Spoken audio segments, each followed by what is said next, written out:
Amerika sedang menggila dan sedang menggali kuburannya sendiri. Ada apa? Apakah Amerika akan menghadapi kiamatnya? Saya Bang Jack, ini Jurnal Plus. Ketika rezim setan besar Amerika Serikat terus menggertak Republik Islam Iran dengan ancaman perang, sejatinya dunia sedang menyaksikan sebuah ironi sejarah. Sebuah kekuatan yang telah kalah secara moral, politik, dan peradaban, lalu mencoba bertahan dengan bahasa ancaman dan agresi militer. Namun sejarah tidak pernah berpihak pada arogansi yang menua, ia selalu berpihak pada kesabaran yang berakar dan dalam. Mana ada ceritanya kejahatan akan menang?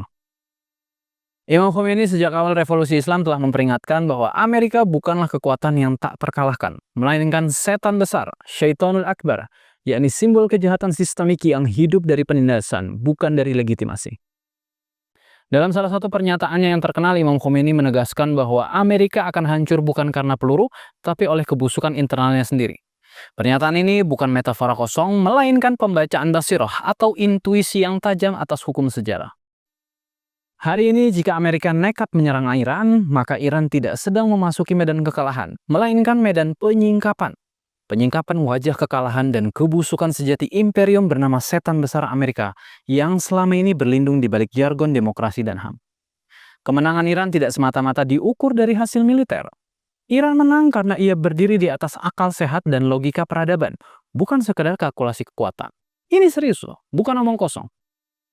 Imam Ali Khomeini berulang kali menegaskan bahwa kekuatan sejati Republik Islam terletak pada iman, kemandirian, dan dukungan rakyat, bukan pada ketergantungan aliansi atau pasar senjata.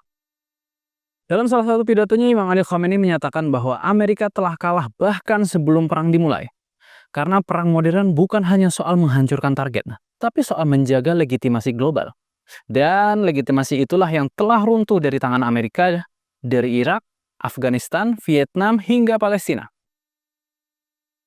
Jika Iran diserang, maka konflik itu tidak akan terbatas pada satu wilayah, melainkan akan mempercepat runtuhnya tatanan unilateral setan besar Amerika.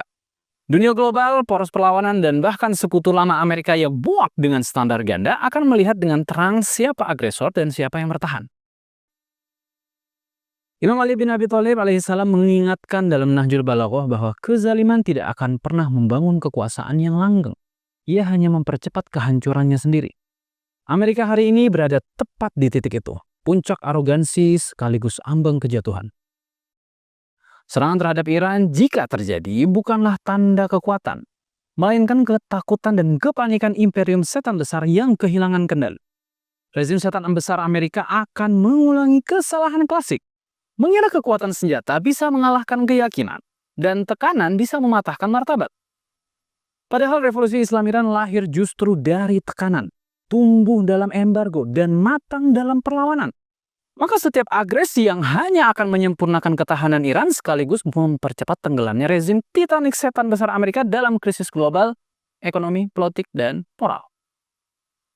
Iran tidak membutuhkan perang untuk membuktikan kebenarannya. Sejarah sendiri sedang berbicara sebagai saksi yang jujur. Namun jika perang dipaksakan, maka itu akan menjadi bab terakhir dari mitos keperkasaan rezim setan besar Amerika.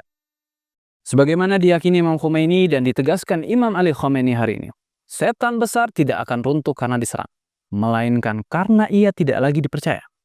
Dan ketika kepercayaan dunia runtuh, maka kekuatan sebesar apapun akan tenggelam, tepat di puncak arogansinya sendiri. Mampus Amerika. Saya Bang Jack, mampus Amerika.